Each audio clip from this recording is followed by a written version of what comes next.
Sahabat semua, orang tua ini yang digelar dirinya sebagai Syekh Muhammad Abdul Ghufran Al-Bantani Al-Jawi yang didakwa merupakan cicit daripada Syekh Nawawi, seorang ulama yang terkenal di Indonesia. Bismillahirrahmanirrahim. Ini foto ini pertama terendam Syekh Nawawi Al-Bantani. Nah, ini nggak pernah dimunculkan. Gara-gara unik, akhirnya muncul seorang wali, yaitu Syekh Nawawi Al-Bantani.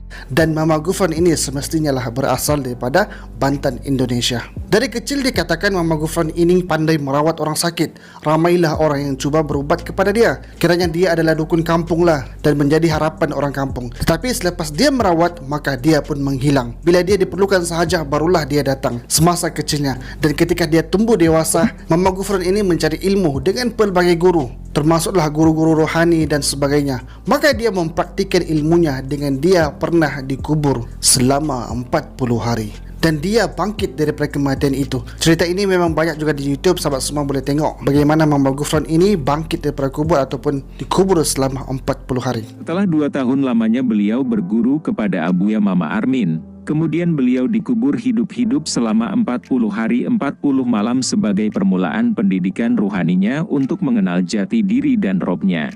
Mama Ghufran ini dia adalah seorang yang lantang menyuarakan tentang hak rakyat Indonesia. Dan dia boleh dikatakan pejuang Pancasila, iaitu orang yang menjunjung perlembagaan Indonesia. Dalam meniti usianya, banyaklah cerita-cerita mengenai karomah, cerita bab wali yang dikeluarkan dan disandarkan kepada Mama Ghufran ini. Dari Sabang sampai Merauke, Asia dan dunia, orang bertoreko bisa sakti karena kecintaan kepada Allah. Buktinya apa? Ka'bah bisa nyengceret gini, benar gak?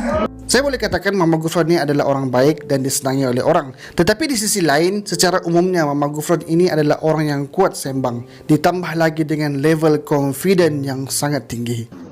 Ini kemarin tadi malam saya ngobrol dengan Nabi Khidir alaihi wasallam. Bismillahirrahmanirrahim. Ya hati indah rahmatan Ghufran. Alhamma asyidi innaka liyamarun innaka liyamafil Allah. Wa maqali inna rahmatan syir alayya ma fil ma'allah al-hakali ma fil ma'allah. Ngeri. Sampai berani mencabar siapa sahaja dengan pelbagai cabaran. Dan disebabkan dia sembang tu bertahun-tahun lamanya, sehinggalah ramai yang percaya, dan sembangnya ini membawa kepada fahaman dan juga dakwaan yang menunjukkan dia adalah seorang wali dan mempunyai karomah yang tinggi, mempunyai kelebihan yang tinggi, yang ajaib di luar kemampuan manusia biasa. Antara sebabnya juga dia adalah keturunan ulama daripada An-Nawawi Indonesia. Dia mendakwah, dah pernah dikubur selama 40 hari, dah berguru dengan bermacam-macam guru, sehinggalah tahap tertinggi dia mendakwah. Hanya dia yang menguasai bahasa Suryani, iaitu bahasa kuno dahulu. Makanya sedikit sebanyak orang mula mempercayainya, dan wujudlah pengikut-pengikutnya di kalangan orang kampung dan juga orang-orang yang kurang ilmu agama. Bahkan ada juga yang lepasan pelajar pesantren pun ikut dengan Mama Ghufran, hanya bersandarkan dakwaan keturunan dan juga karomah daripada Mama Ghufran, yang dikatakan dia adalah seorang wali yang mempunyai banyak kelebihan. Pada awal pergerakan Mama Ghufran ni, pengikutnya bergerak secara sembunyi sahaja, sehinggalah dia mempunyai penyokong dan semakin mendapat pengaruh, maka dia pun diketengahkanlah, dijemput di majlis-majlis besar,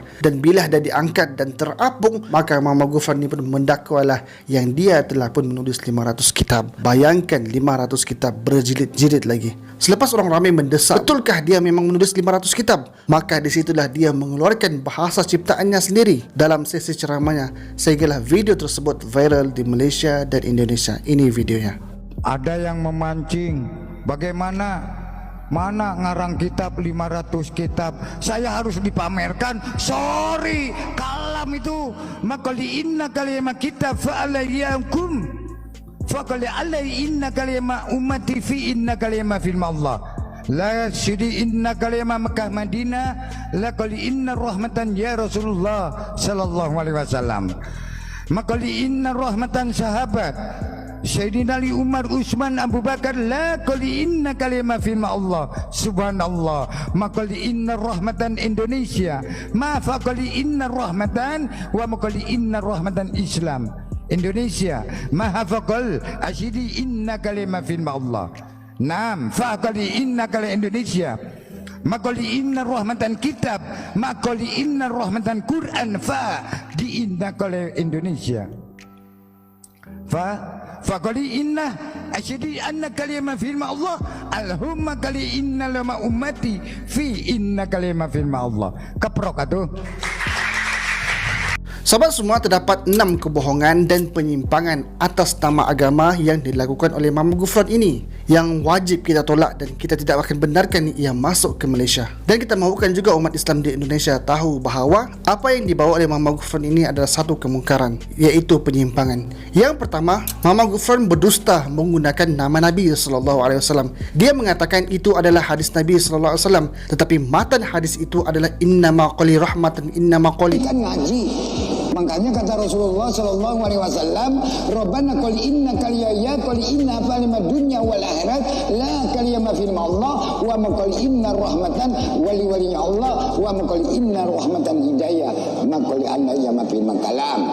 Bukalah semua kitab hadis sahabat semua. Kita tidak akan pernah jumpa hadis tersebut, kerana hadis yang ia dakwa daripada Nabi SAW itu sebenarnya adalah rekaannya sendiri daripada matan sehingga isi maksud hadis tersebut. Kalau dia menggunakan hadis tetapi salah bacaannya pun kita boleh terima lagi, tetapi hakikatnya ia memang bukan hadis daripada Rasulullah. Maka jelas ini adalah satu pendustaan yang besar atas nama baginda Nabi SAW. Sedangkan Nabi SAW pernah bersabda, "Wa man kadzdzaba alayya muta'ammidan falyatabawwa maq'adahu minan nar." Yang bermaksud barang siapa yang berdusta di atas namaku, iaitu Rasulullah, dengan sengaja, maka siapkanlah tempatnya di dalam api neraka. Tetapi Muhammad Ghufran ini melakukan perkara tersebut dengan penuh confident. Pembohongan yang kedua pula ialah dia bercakap dengan orang yang dah pun mati dengan ayat yang sama, iaitu innama qali rahmatan innama qali inna Makkah Madinah innama qali shidi faqali qaprakatu. Wa waqul inna rahmatan syada kaliyama Makkah Madinah wa masjidi inna kaliyama fi Allah.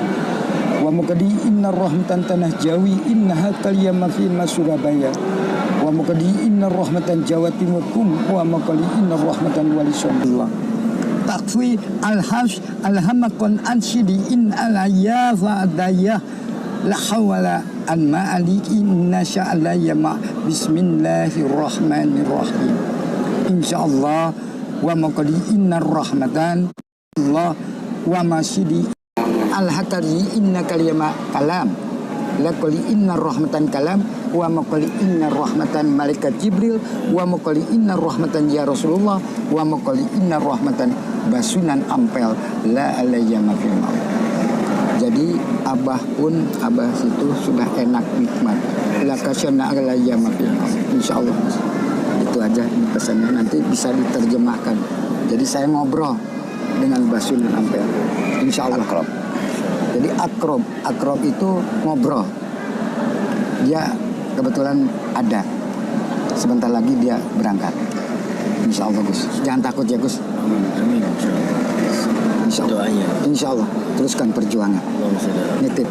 Sahabat semua, pemahaman dan kepercayaan seperti ini kebiasaannya daripada orang yang mengaku ada ilmu batiniah, iaitu dengan etikat tanasukh al-arwah. Seseorang itu percaya roh boleh bertukar-tukar dan boleh dibawa bersembang dan sebagainya. Dan pemikiran seperti ini bercanggah dengan ajaran Islam. Kerana hidupnya manusia ini dengan adanya roh, dan roh adalah salah satu perkara yang tidak dapat dirungkai oleh pancara indera manusia yang lemah. Sebagaimana ketika ada yang datang kepada Rasulullah bertanya mengenai roh, maka Allah Subhanahu wa taala berfirman, "Wa yas'alunaka 'anil ruh, qulir ruhu min amri rabbi, wa ma utitum minal 'ilm illa qalila." Yang bermaksud, dan mereka bertanya kepadamu tentang roh, katakanlah roh itu daripada urusan Tuhanku, dan kamu tidak diberikan ilmu, pengetahuan melainkan sedikit sahaja. Allah memerintahkan baginda Nabi SAW supaya memberi jawapan kepada mereka orang yang bertanya itu bahawa roh itu adalah urusan Allah. Hanya ilmu Allah sahaja yang mengetahuinya, dan tiada sesiapa pun yang mengetahui selain Allah Subhanahu wa taala.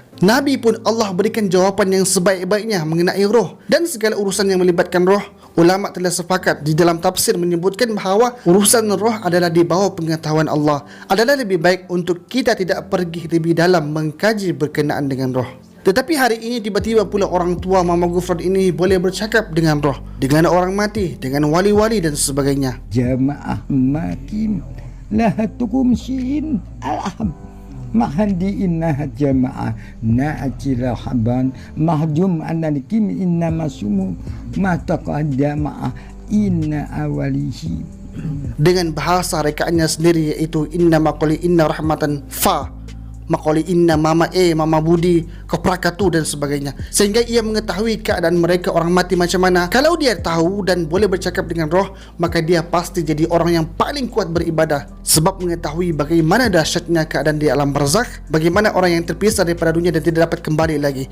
Tetapi hakikatnya sebenarnya tidak. Mama Ghufran ini malah mempermainkan dan berdusta atas nama agama dan memperbodohkan orang ramai yang kononnya dia boleh mengetahui keadaan si mati dan boleh bercakap dengan mereka. Perkara ini kita boleh tengok sendiri dalam video-videonya. Pendustaan yang ketiga pula ialah Mama Ghufran bercakap dengan malaikat, bahkan mengarahkan malaikat sendiri. Ini bahasanya, bahasa jin. Bismillahirrahmanirrahim. Zakat bubi ajin kode ada koyim. Ma bukan ada kajim. Itu bahasa jin. Beda dengan bahasanya malaikat. Bismillahirrahmanirrahim. La ta'ji inna ja'alna kalimat Allah. Nusalli fardu qali inna rahmatan ya malaikat maut al-hal kalimah firman Allah. Ketir.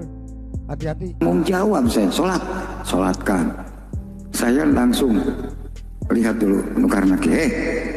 Jangan tanya-tanya, ini urusan saya. Selesai. Loh iya, karena saya mati dulu. Dan juga menjadi penjaga gawang ataupun pintu neraka. Sahabat semua, dalam rukun iman kita diwajibkan percaya kepada malaikat. Malaikat ini ramai dan yang kita ketahui adalah 10, dan para malaikat ini adalah ciptaan Allah yang paling taat dan tidak menerhaka kepada Allah Subhanahu wa taala. Sebagaimana firman Allah Subhanahu wa taala, la ya'sunallaha ma amarahum wa yaf'aluna ma yu'marun. Yang bermaksud neraka itu dijaga dan dikawal oleh malaikat-malaikat yang keras, kasar layanannya. Mereka tidak menerhaka kepada Allah dalam segala hal yang diperintahkannya kepada mereka, dan mereka pula tetap melakukan segala yang diperintahkan oleh Allah Subhanahu wa taala. Jadinya para malaikat ini bergerak dengan perintah Allah dan melakukan segalanya atas suruhan Allah. Tetapi hari ini wujudnya pula Mama Ghufran, boleh dia halau malaikat, bolehnya dia silih berganti jadi penjaga neraka, boleh dia arah dan suruh malaikat sesuka hati. Ini jelas adalah satu pendustaan atas nama Islam dan memperbodohkan ummah. Orang ramai yang berada di sekitarnya hanyalah angguk kepala sahaja, percaya dengan dakwaan-dakwaan Mama Ghufran. Sedangkan apa yang dilakukan dikatakan oleh Mama Ghufran ini adalah satu bentuk kesesatan yang membawa para anak-anak muda menjadi sebahagian pengikutnya. Perkataan dan kelakuan Mama Ghufran ini tidak ubah seperti pengikut Ayah Pin, cumanya berbeza tempat sahaja, tapi pendustaan itu sama. Saya berjumpa dengan Ayah Pin sendiri di langit. Saya jumpa, saya beramal, kemudian masuk di alam sebalik mata, dipanggil alam Bazrah, dipanggil alam sebalik mata. Saya melalui Madinah, kemudian saya pergi ke Mekah. Penyelewengan yang keempat pula ialah Mama Ghufran mendakwa bahawa boleh bercakap dengan semut, haiwan-haiwan lain, dan juga bercakap dengan Nabi Khidir. Makanya ditanya kata semut, ini bahasa semut. Bismillahirrahmanirrahim. Asyukuri innaka ya Mama Ghufran alkihi innaka ya ma firman Allah. Apakah saya didoakan enggak Ghufran? Ya jelaslah. Karena saya informasi dengan Nabi. Nabi siapa? Nabi Sulaiman alaihi wassalam. Sahabat semua, hanya para nabi sahaja yang ada mukjizat untuk memahami dan mendengar bahasa haiwan. Sebagaimana Nabi Sulaiman AS diberikan kelebihan dengan bahasa burung dan memahami perkataan semut, sebagaimana Allah rakamkan di dalam Al-Quran, yang bermaksud, dan Nabi Sulaiman mewarisi pangkat kenabian dan kerajaan Nabi Daud. Dan setelah itu Nabi Sulaiman berkata, wahai umat manusia, kami telah diajar mengerti bahasa pertuturan burung, dan kami telah diberikan serba sedikit daripada tiap-tiap sesuatu yang diperlukan. Sesungguhnya yang demikian ini adalah limpah kurnia daripada Allah yang jelas nyata.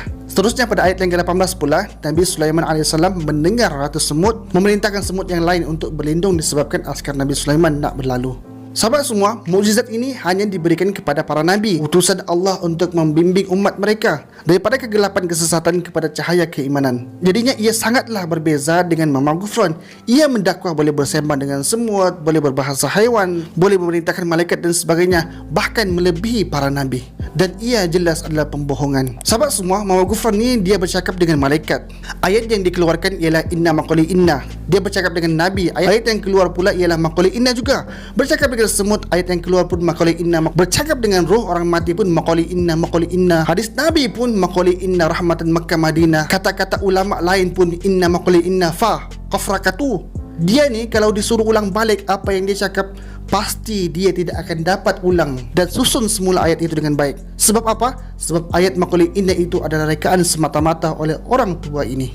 Jadinya penyelewengan yang kelima ialah bahasa Suryani yang dia dakwa hanya dia yang faham. Itu sebenarnya ialah bahasa ciptaannya Mama Ghufran sendiri, iaitu maqali inna rahmatan Makkah Madinah, maqali inna Indonesia, maqali inna mamanya Budi, maqali inna mamanya Segala bahasa ini adalah rekaannya sahaja, tetapi dialas dan disandarkan dengan bahasa Suryani. Sahabat semua, bahasa Suryani ini memang wujud. Ia juga dipanggil sebagai bahasa Suriah ataupun Lesa Suryaya. Bahasa ini adalah sebuah bahasa Aram Timur yang pernah dipertuturkan di Syria, Palestin, Iraq, Turki, Azerbaijan, dan bahasa Suryani ini dah pun ditetapkan sebagai satu bahasa yang dah pun pupus, tidak lagi digunakan, apatah lagi dijadikan sebagai pertuturan seharian kerana terlalu lama, terlalu kuno. Dan secara umumnya kita boleh fahami definisi bahasa Suryani ini ialah semua bahasa Aramik Timur yang dipertuturkan oleh bermacam-macam komuniti Kristian di Timur Tengah. Meskipun ia bahasa kuno, terdapat sejarah mengatakan bahawa terdapat usaha untuk memperbaharui bahasa Suryani,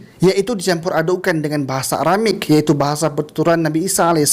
Juga sebenarnya bahasa Suryani ini bercampur aduk dengan bahasa Yunani kerana banyak kosakata yang hampir sama. Meskipun menjadi bahasa Suryani yang baru, ia tetap dah pun dilupakan kerana terlalu lama. Daripada pertuturan dan juga penulisan, ia adalah bahasa kuno yang dah pupus. Dan tidak ada lagi saat ini yang boleh bertutur memahaminya, hanya sekadar melihat kepada huruf-huruf yang disabitkan kepada huruf-huruf Arab, iaitu huruf-huruf hijaiyah. Dan perkara itu pun digunakan untuk tujuan sihir dan dukun, seperti menulis kata Azazil dalam bahasa Suryani, tetapi bahasa Arab yang menjadi rujukan mereka. Jadinya bahasa Syria ataupun bahasa Suryani ini, sama ada Suryani kuno ataupun Suryani baru, tidaklah lagi digunakan. Apatah lagi bahasa Suryani yang berbunyi inna maqali rahmatan Makkah Madinah, inna maqali Indonesia fa, inna maqali shiddi fa, koprakatu, ia memang tidak wujud.